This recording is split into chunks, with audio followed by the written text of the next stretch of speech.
Using a chaff cart at harvest has become an integral tool to tackle herbicide resistance for Tarin Rock farmers Mark and Lisa Pearce. The couple have been cropping with widespread ryegrass and wild radish resistance to Group A, Group B and triazine herbicides since buying their property in 2004. My main weeds, I guess, when I first came here in 2004 was a lot of ryegrass, a lot of brome grass and heaps of radish. Like radish was touching each other all over the farm. In 2004, when we had all those weeds, we noticed that the chemicals weren't working. So in 2005, we had a boom spray. It's called the Synergy boom spray, or Synergy agronomy.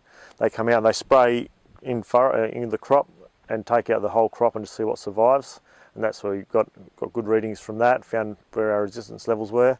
And also that year we sent some seeds to South Australia, I think it's Sardi, and they grow the weeds and spray them out and kill them, and that came back with some quite scary results as well. In the past, Mr. Pearce had tried narrow windrow burning after harvest for 1 year in canola, barley and wheat stubbles, but it failed to kill enough weed seeds and a high proportion germinated in the windrow during the next 4 years. This prompted the shift to a chaff cart to achieve a hotter burn thanks to the addition of extra straw in the dumps. First year I was here, I tried narrow windrow burning because I thought that was the easiest way to make a start. But the following year we just had rows of all the weeds you could see because it was such a quite a light crop, they didn't burn hot.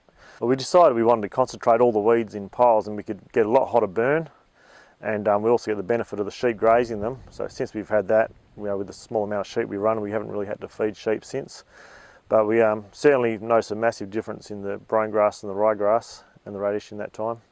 Well, what the chaff cart cost me in the first year to buy was what I spent on grass selectives that same year, and basically that money was wasted because none of the grass selectives worked. So I think it was a very good investment.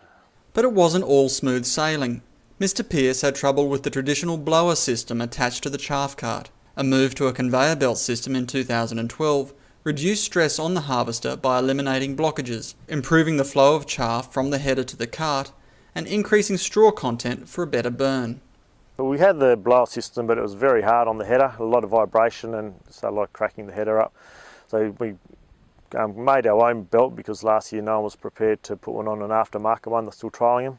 So we just basically copied a swather and put that on there, and that worked reasonably well. But I think you don't get the same density of chaff cart, you get a lot more straw in there, so the chaff cart's a lot lighter and there's more, but they will burn a lot better because they're not as dense.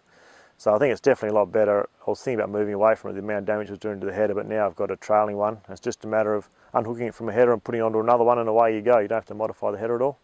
Mr. Pearce's Harvest Weed Seed Management System is featured in a new booklet prepared by the Department of Agriculture and Food WA Weeds Project Manager Alexandra Douglas. The booklet was an initiative of Southern Dirt and the Grains Research and Development Corporation's Albany Port Zone Regional Cropping Solutions Network. Mr. Pearce says there are soil health considerations and other limitations of using a chaff cart that growers should be mindful of. I've really noticed in the last 3 years that my potash levels have really declined. So I think that we nearly have to change our fertiliser strategy because of that, and I'm putting a fair of that down to the chaff cart. I generally work on the chaff cart getting maybe 70 to 80%. Every year changes. I think the last 2 years it's been probably quite ineffective because we've had a lot of summer rain, and I think I might be selecting for weak strawed ryegrass because it all seems to be on the ground below the height of the header.